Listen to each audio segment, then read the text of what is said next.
Today on Curve Ahead, I am joined by Maria Harrison. She is the founder of Bullseye Strategies. Maria, welcome to the podcast. Do you mind introducing yourself? Hey, Brian. Well, first, let me just thank you for having me here today. I am the president and co-founder of Bullseye Strategy. We are a 15-year-old digital marketing agency headquartered in Fort Lauderdale, Florida. We've been here, like I said, for 15 years, and we help a wide array of clients in different verticals achieve digital marketing success in every channel. You had mentioned you have a co-founder. So what inspired you guys to start Bullseye Strategy? We really enjoy helping other people be successful with digital marketing. We really wanted to help companies make sense of what a MarTech stack should look like, what they should include in that, and really helping people leverage Google Ads, programmatic advertising and media, social media advertising, organic content to drive success for their businesses. We're really passionate about that. We like to win. I think what we both love about this business is that it's always changing. So, that was kind of the short story of how we started. The longer story, we both came from corporate America backgrounds. We worked for very large companies with a lot of red tape. I think just from a personality perspective, probably didn't suit either of us very well. And so we wanted to be in a position at that point in our careers where we could have more flexibility and work faster. You have to work fast in this industry if you're going to be successful. So I think that was also part of the driving force. Over the last 16 years, have you stayed fast? We've really tried to lean into our strengths, right? So our strengths being the MarTech, our strengths really understanding because we sat in corporate America marketing and business development seats for so long, we really can put ourselves in the client's shoes. So we really know the pressure they're under and the challenges that they're facing, right? We are, a small to medium sized business, so we get that side of it. But then we also get the corporate side because we had to report up to the C suite. So we understand what they're trying to achieve. And because we understand that, we can often see around corners for them. And that's kind of the DNA that we've instilled in all of our teams. So, like all of our strategists, all of our managers, we're all thinking that same way. Like, how do we drive the best ROI and the best ROAS? That's one piece of it. But then how do we see ahead to what's coming next? And we've been able to do that because I firmly believe it's because we've been in that client side seat that we understand what their challenges are. Of course, some of that can be industry specific. And so, we will work with just about anyone, but we do have certain industries that we've specialized in over the years, like real estate, hospitality, restaurants, travel. And on the B2B side, B2B tech companies, SaaS companies. So we also come with, 15 years of experience in doing it. We've seen what works, what doesn't work. And of course, we're able to bring that to bear for new clients. So you mentioned that you work with both B2B and B2C. How does this strategy piece kind of differentiate from one type of organization to the other? Does that question make sense? Yeah, it definitely does. So I love that question, actually. So, it's a different dance, so to speak, right? When you're pitching another business, it's a very different process. It's usually depending on the price of the product that you're trying to pitch.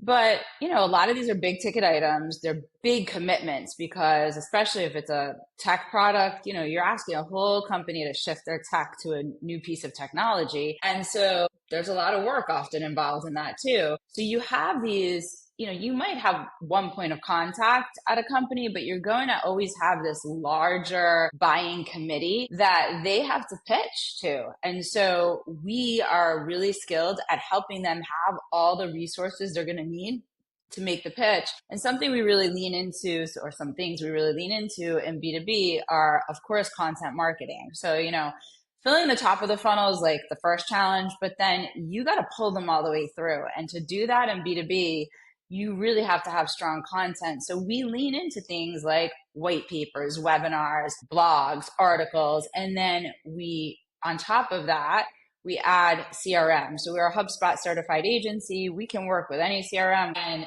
through both the marketing enablement and the sales enablement tools, if we set them both up, they talk to each other. We're able to really effectively drip on these prospects so that you're building trust. and you're sharing educational pieces with them that are not just a pitch, right? You're really trying to educate the prospect. And so that happens usually over a longer period of time with a B2B prospect, say 3 months, 6 months, even a year, depending on how big the sale is. Different from B2C, which usually has a much shorter window to close. And you don't have that huge, stakeholder committee that has to be necessarily pitched and bought in on. Maybe it's one person buying the product in a B2C situation. Maybe it's, maybe you need to get buy-in from a spouse or a significant other, but it's a much shorter process usually to close, right? Promotions, offers, incentives, time constricted offers, book now for the best deal, etc. So it becomes a little more urgent in B2C to close that way and to offer those kinds of promotions. So those are a few of the ways that it differs. One thing that I saw recently was a B2B company who is offering kind of like Black Friday pricing. And I thought that that was such a Yeah. clever thing, but not necessarily something that happens all the time. So I mean, what is your take on an organization who works in B2B offering incentives like Yeah. a Black Friday sale? I love that. I mean, we see clients do it. We've done it with clients. I love it. And here's why I love it. So you're always going to have that stakeholder committee you're going to get to, but at some point they're almost there, right? And so, that Black Friday deal could be the thing that pushes them over the edge. And what I always preach to my B2B clients, it's so funny, like B2B clients will come in and they're always talking about their ideal customer, and they almost always talk about it in terms of another business. Oh, we want to sell to businesses that do between 50 million and 150 million dollars in revenue, have 700 employees or more. And I always say, stop. Who's the person you want to talk to there?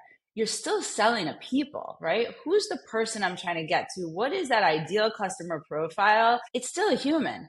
And so as humans, we are conditioned to Black Friday and Cyber Monday deals. And so why not lean into that in B2B, right? We're already conditioned to look for these deals. So B2B is going to ship you that deal as well. And the same thing, throughout the year. It doesn't have to just be Black Friday and Cyber Monday. I mean, we happen to be coming off that as we're talking here, but I even encourage my B2B clients to lean into other worldwide events, right? So you got the Super Bowl, you have the Olympics, as you can see, very sports driven over here. But you have Mother's Day. You can have all kinds of specials in B2B because at the end of the day, you're selling to a person, right? And you want to make some kind of an emotional connection with that person because that's ultimately what's going to allow them to have recall for your brand too. When working with B2B clients, is it hard for you to help them make that mental shift of, hey, I'm not just targeting this entire organization. We're actually talking to people. We're in a service industry.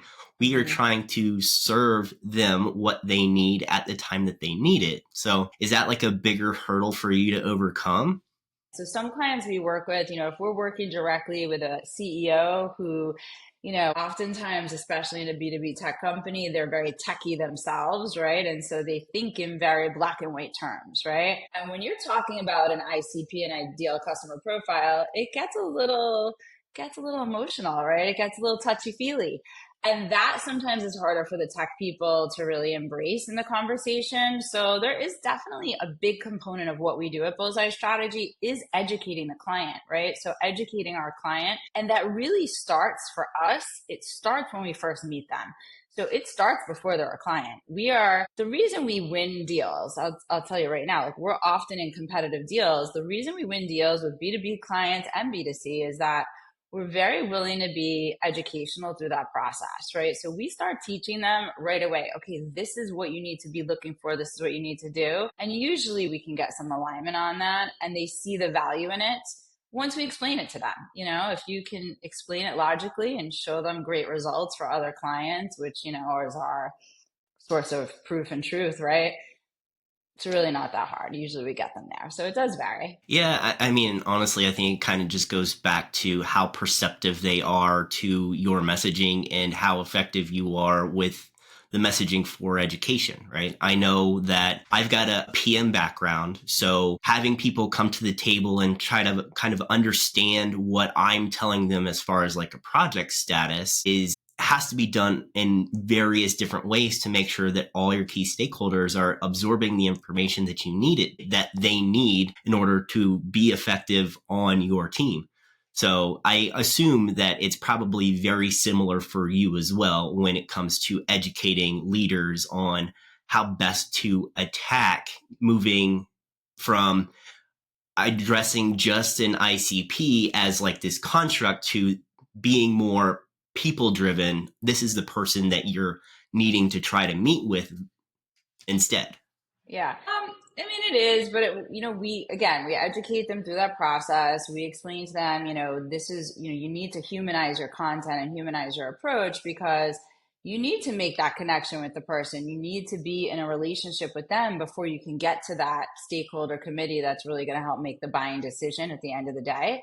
And they need to trust you, most importantly, right? They're not going to pitch your product to their buyers committee if they don't trust you. We're going to give you the content, the sales tools, the white papers to have that social proof, to have the proof and to have the education so that they can offer that up to their team and they feel like you actually care about their business, because you probably do actually care, but that has to be articulated, right, through that process. And so, yeah, we get them there. It might take a few minutes, but we definitely get them. So how does storytelling in those instances come into play? Yeah, so I love this question. I mean, storytelling is kind of like everything these days in content marketing, in my opinion. For a while now, we've been using something called the Story Brand 7-part framework. And so the Story Brand framework was created by another marketing expert, but it's a really good framework for how to communicate with either a B2B or a B2C prospect. It doesn't really matter which you're trying to get to. And that framework really helps us to help our clients tell a clear story from start to finish. And so it starts with a character, right? Like, who's the persona that you're trying to talk to? What is that ideal customer profile that you're trying to reach out to?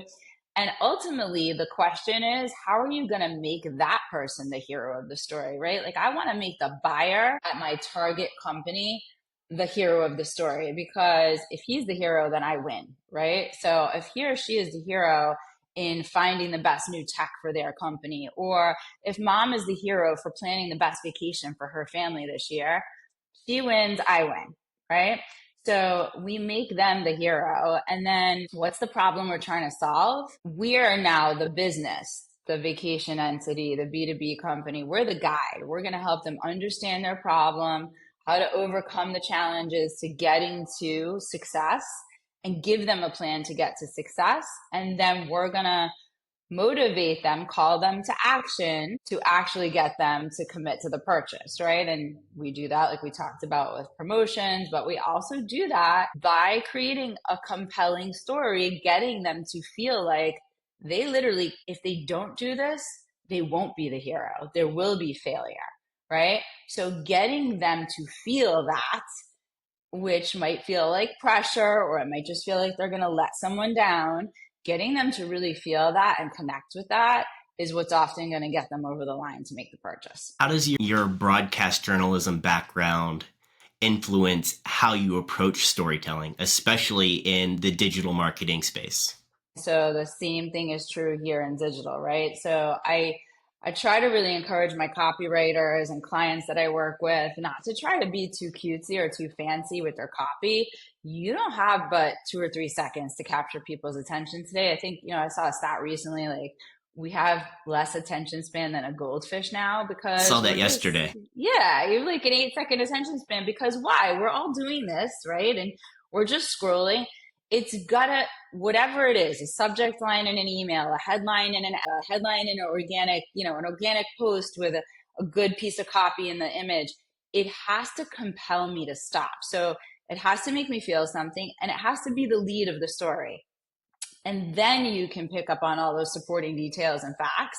So that's really where my broadcast journalism background has helped me in guiding writers, guiding my strategists to write that compelling copy. So what I'm hearing from you is, one, don't bury the lead, but also the hook is key.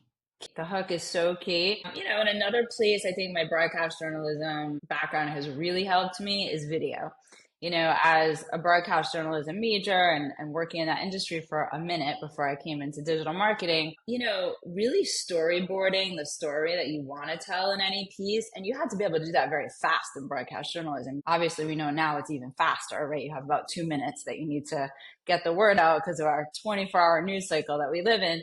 But being able to storyboard a video to really tell the story with that hook very clear up front and taking them on the journey I just talked about with the story brand has been really helpful as we've leaned and as clients have leaned more and more into video. And video has to be a part of your plan today.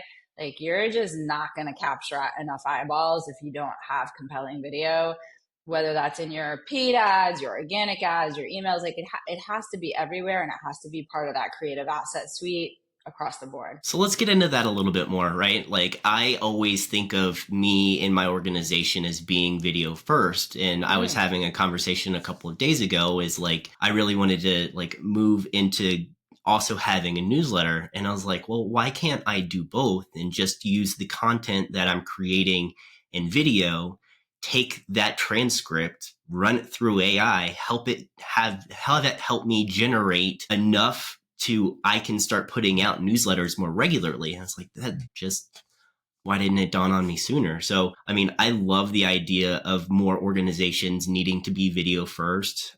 Who do you think are the big winners right now when it comes to some of the video first, top of funnel content creation? I think hospitality and real estate, they're smaller companies often, but especially some of like the more boutique luxury properties, they're investing, right, in 3D video because people who are going to spend on a 5-star vacation, a luxury vacation, they want to know what they're getting. And we have that capability now through drone video, through something called a Matador. There's different ways that you can really let them feel like they're walking through the property, right? I see that being done very well today. Yeah, I would agree. There's actually a content creator here in Colorado that I'm a huge, he is a realtor by trade, and he's putting out great content on, these properties that are just being listed here in Colorado. So he was keeping it hyper local to his market. And then I don't know if he's repurposing some of the photos that are taken of the property or actually going and shooting some of his own content in addition to. But like, what he's putting out is incredible. And I love to just look at his stuff and kind of gain inspiration, because he has a really good eye for just the contrast of like these ultra modern buildings, plus like in Colorado you can have super rugged backgrounds and he depicts that quite well. So yeah, I would say that when you mentioned real estate, definitely it's having its moment, especially, I mean, even if you're just considering like Zillow gone wild, it started as a joke and now it's a huge, money generator for the original creators. So I think that is super cool.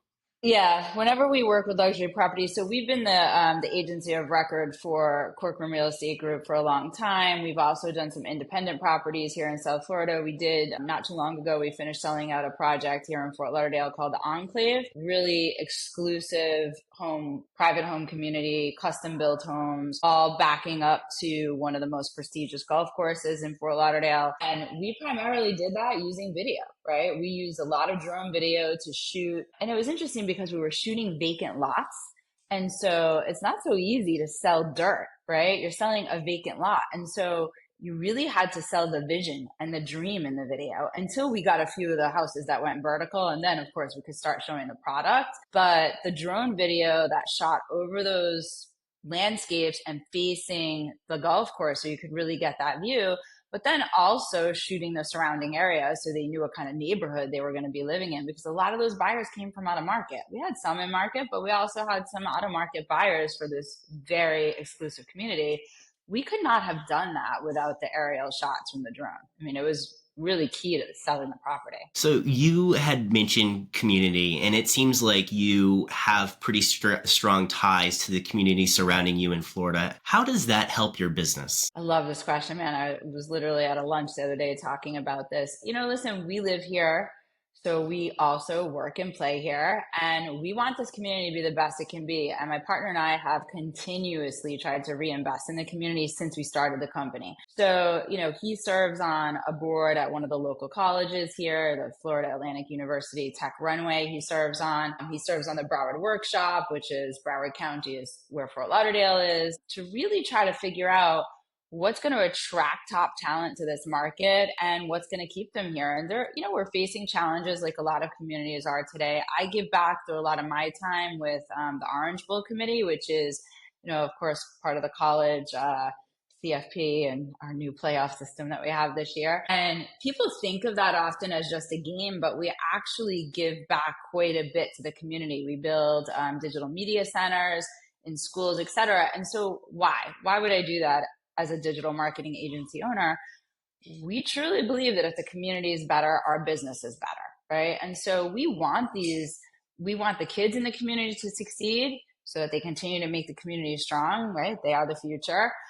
And we want our local businesses to succeed, right? Our restaurants, from our local mom and pops all the way to our very high-end luxury dining that we have here for all the foodies. We want them to be successful. And so I think, when we talk to local businesses, whether they're small or medium or they're much larger companies, they feel that, right? We know the community, we know the players, right? So we know what people in the market want. All that said, we do a lot of business internationally too, right? We have clients everywhere from literally like obscure places like you would never think of, like Nicaragua, all the way to Italy, to Chicago, to Dallas, and I think we win on that national and international level because of our experience in the industries that we're in. But community for us is very important here in South I Florida. love that. I mean, what I'm kind of envisioning is, why wouldn't you work where you eat? Exactly. Exactly. And especially for us, we have, as an agency and both as executives, we have a strong background in travel and hospitality. And that is the industry here, right? Whether it's cruises or hotels or restaurants or new entertainment venues, there's all of it here. And so, we're very invested in how the community continues to develop. We have a lot of luxury development lately. So we're really exploring, like, how is this going to work? How are we going to house workers for these luxury developments, right? They can't afford a $6 million condo on the beach. So where are they going to live? Those are the kinds of things that we want to tackle with the community so that the whole ecosystem works for everybody. Yeah, we face similar things here in Denver, right? Yeah. We're the gateway to the mountains for all your skiing and winter wonderland needs, right? And the people who are working at the mountain aren't the people who can buy a house at the mountain, and there's not a Right. lot of other properties. So we face very similar issues here in Colorado. Yeah, and I think, I don't know the Colorado market quite as well, but I think, what I've heard when I've been out there is they're commuting in from very far away oftentimes, and that's starting to happen here. But the problem here is traffic, right? It's a very, very congested area, and public transportation is almost non-existent. So, we've been working with different groups here to say, like, how can we better support these people that have to drive, an hour in to be a teacher in an inner city school because they can't live in the neighborhoods, they can't afford it. So it's interesting challenges for sure that we're facing as we get deeper into development of our communities. Let's change topics a little bit and Mm, focus more on trends in digital marketing. yeah. So there's been a lot of new technology, a lot of new platforms that have come out since your inception. How do you Yeah. guys kind of stay on top of all the new big trends? Yeah, man. Well, that's my job. That's what I like to say, right? That's literally my job. I always say that's like my first job. I have to know what's happening in the market. And so, yeah, man, like when AI was coming, I was already on that, before my clients ever mentioned it to me, right? So that's always my job, is to be a couple of steps ahead of my clients. So of course we have industry rags that we read, we have podcasts that we are faithful to listening to. So, you got to stay informed. You have to be reading. But very importantly, in addition to all of that, we get out in the community, right? We talk to our peers, we talk to other agency owners. we talk to the people who own these technologies so we can kind of get that sneak peek under the hood, like what's coming next, what are you working on next, what's the next tech that you're bringing, right? Or even as a HubSpot certified agency, like they'll come to us and say, a lot of customers have asked for X or Y or Z feature. It's coming, it's on the roadmap, and we often know it before our clients do. So we're bringing that to them. The other piece of it that's very important, and I stress this with my team all the time. You have to be a great observer of the world, right? Like you need to understand market trends and facts and how they're going to impact your business. And yes, I mean, like, I guess the usual suspects, right? Is consumer travel up or down? Is business travel up or down, right? That to me is like the usual suspects if you're working in travel, let's say. But I'm also even talking about the bigger stuff that we've seen, much more so in the last few years, like supply chain issues. We have a few very prominent clients who, they need parts from overseas. They can't produce their products without them. And they're, constantly bracing for product shortages and how are they going to deal with that and how are they going to fulfill orders? And of course that impacts the marketing, right? How are we going to communicate that and how are we still going to book revenue when we might not even have product to deliver, right? So you have to be constantly watching what's coming, right? You got to deal with what's here and now, but you have to be ready for what's next. Yeah. So there's two things I want to pick up on with that. One, early on in this podcast series, I spent a lot of time talking to experts in the automotive space. Yeah. And I've been asking them, like, how are you guys recovering post COVID? And they're like, we're kind of to this new normal where you're seeing kind of a split. Some have really good inventory, but others have gone more to like the order your car right off the line model, similar to like what Tesla does. So it's kind of interesting how that industry has evolved to kind of overcome what has transpired. The other thought that I had while you were talking about the trends is a couple of days ago, I saw a TikTok and it's still stuck in my head. It said, and you only need to be 10% ahead of your clients to be 100% effective. And I was like, that is so true. Like you may feel behind, but you only have to be a little bit ahead of them to understand what's coming next to really help them out. So that's something that it's living rent free in my head. Yeah, no, it's a great, I love that quote. A stat like that is, very often true, and we definitely saw that with the advent of AI in the past 12 months, right? And so we were ready. We knew it was coming. We were ready. I think surprisingly, a lot of big players in the industry were not ready, but we were ready. It was there. And, we got peppered with questions right away. Like, how are you using this for my account? Are you using this for my account? Is the content AI generated? Well, what am I paying for that? Right? All these questions that we knew were going to come up. And so we dealt with that. Then we also had clients who just have not really known how to deal with governance issues, right? Like they don't want any of their content being fed to ChatGPT or to any of the AI because they don't want it used. They don't want it learned about, right? It's proprietary in many cases. So how do they lock massive teams out of it to not be able to use it? So it's been an interesting journey. We've helped clients with all of that. And to your point, always kind of staying one step ahead of that to see like what's coming next. It's been a journey through that and will continue to be, as nascent technology becomes more mainstream, as procedures and processes will standardize about how to use those technologies in different companies. But I always like to say I started in this industry in 97, like when it was the Wild West. And, AI kind of feels like it reset us to that a little bit. But, that's how I started. So for me, it's very comfortable, right? I embrace change. I embrace the technology and just say like, how can we use this to be more successful instead of fearing it? Like, what is it that we can all gain by working with this new normal, as you said? I think with AI is that there's so many platforms out there right now that there isn't a singular clear winner. So there isn't a lot of governance on how to use those with certain clients, especially when they don't want their proprietary data on a platform like that. And I know that there are definitely platforms who are better suited for those types of instances than others, say ChatGPT not being that platform. I think it's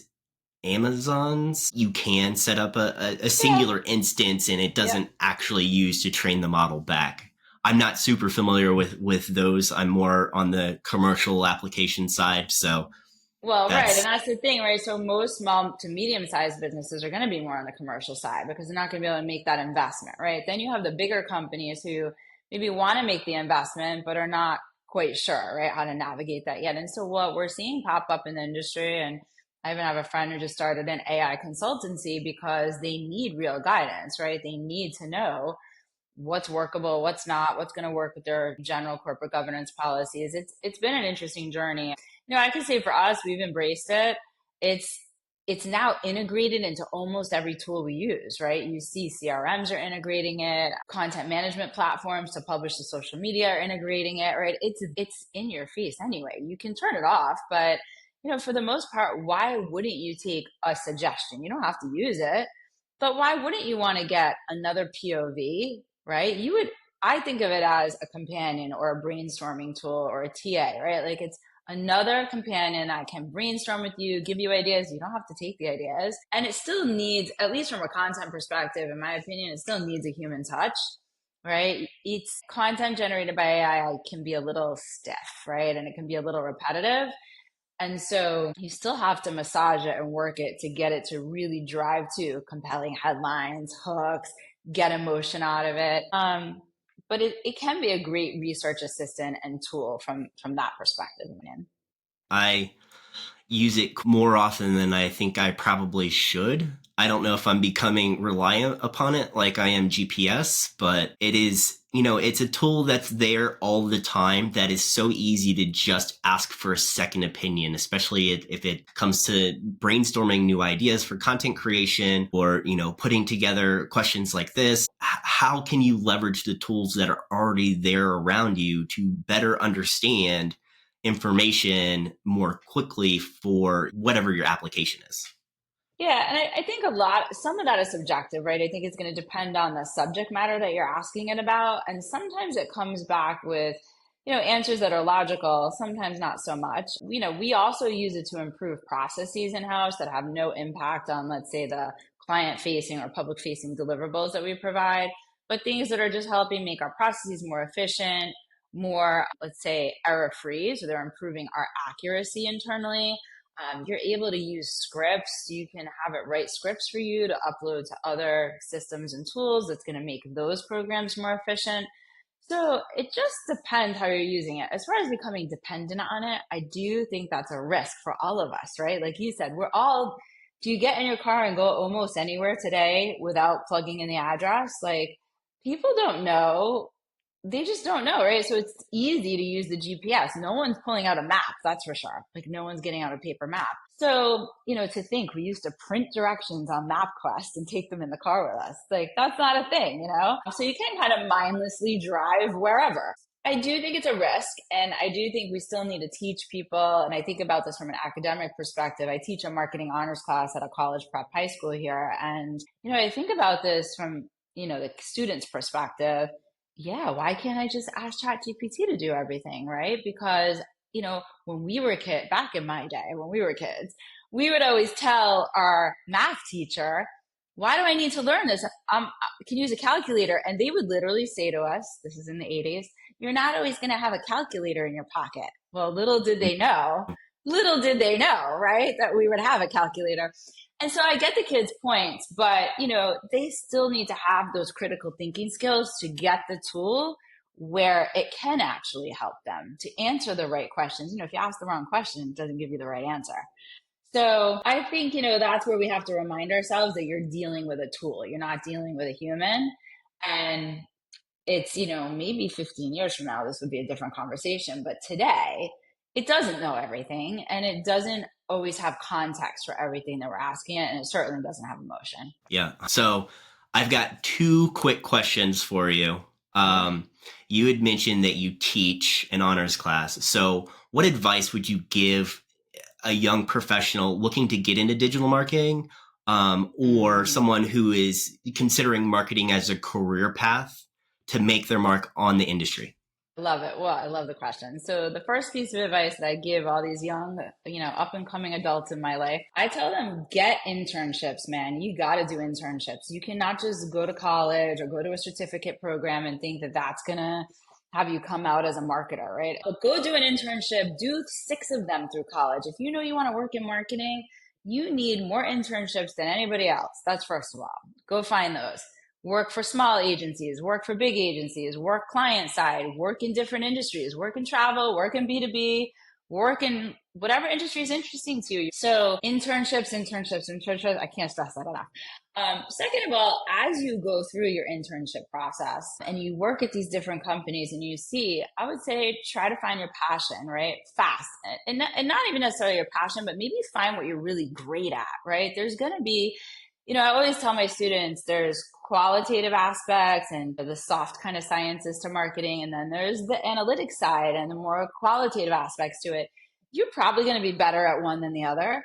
So you might not be as passionate about numbers. Maybe that's not as fun, but if it's what you're great at, lean into it, right? Go find what you're great at, lean into what you're great at, be better at it than anybody else that you know, and keep learning. There's always more to learn. And if you keep doing that for the first 10 years of your career, get every certification, get your master's degree, go get certified in every tool out there. By the time you're 30, you're going to be better than 95% of the people in your field. And if that's the case, you're going to be able to write your ticket. So I tell them, go get great at what you're already good at. Go get great at what you're already good at, and you should be able to write a career. Maybe the last thing I would tell them is, try to decide early where you want your focus to be. So meaning, do you really want to be an expert in MarTech? Then go study that and go work in that. Do you want to be a generalist? So go get great at that, right? Go work with other generalists, go study it, go do it. I have other people who really love paid search and programmatic. So go work the trade desk, go work Google search. Find businesses that will, even if it's a few $1,000s a month, let you run their Google search campaigns, right? You're only going to learn by doing. Love that. Okay, so we've come to the end of the podcast. This is where I give my guest 90 seconds to plug anything that they're passionate about. So this could be Bullseye. It could be anything in the community. So without further ado, the next 90 seconds are yours. I'll always plug Bullseye, right? This is my baby. So, Bullseye Strategy has been here about 16 years now in sunny South Florida.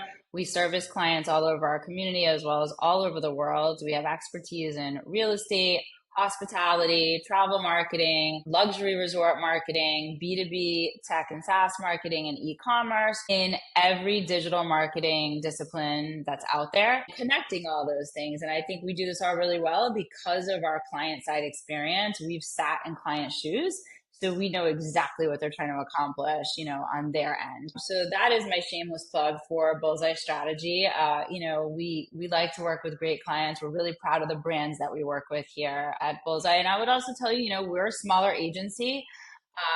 And I think sometimes bigger brands are just naturally pulled towards bigger agencies. But the beauty of working with a smaller agency is that you're going to have access to executives and the doers, right? You're going to get to meet with the specialists who are actually working on your account. And so we really become this either a fully outsourced marketing team or a direct extension of your in-house team. And clients really enjoy working with that. My final plug for the community: most of the country is about to get pretty cold, so come and visit us. Maria, it's been a pleasure. Thank you so much, Brian.